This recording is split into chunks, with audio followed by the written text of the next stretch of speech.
Now, if you've been on my page for a little while, you've definitely seen this fabulous 3D color space around. It's so cute. It's so fab.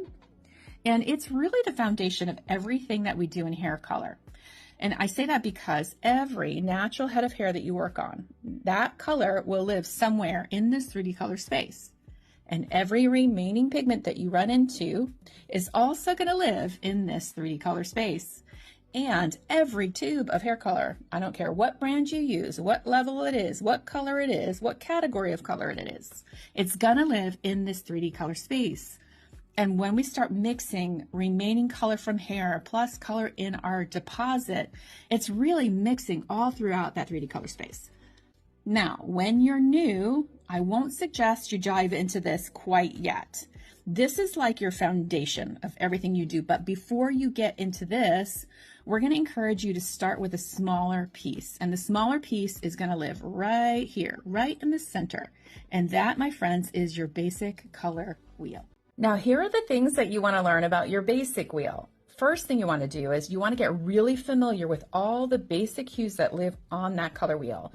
You want to be able to name them. You want to be able to know what colors will create them, what's going to create gold, what's going to create copper, what's going to create red violet or violet red.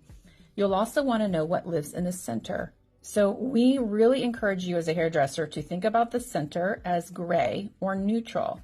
A lot of your wheels will have a brown in the center, but actually brown doesn't live in the center. It lives a little bit off center to the side on the warm side. So to the side of neutral on the warm side.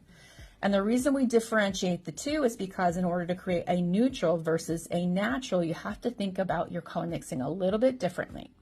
So you'll definitely want to know that. You'll also want to know where your tubes of hair color are living in this basic color space. So where's your pearl? Which one would it live under? Which basic color? Where's your gold? Where's your copper? Which one does it live under? You'll also want to know when you start color mixing, let's say you have a yellow in the hair and you mix it with a violet. Well, what's going to happen to the yellow if you mix the violet in there? Or if you have, let's say, a gold and you mix violet. How are these colors pulling each other through the color wheel or the color space? So these are some of the basic things you want to get really, really grounded in when you're first learning hair color.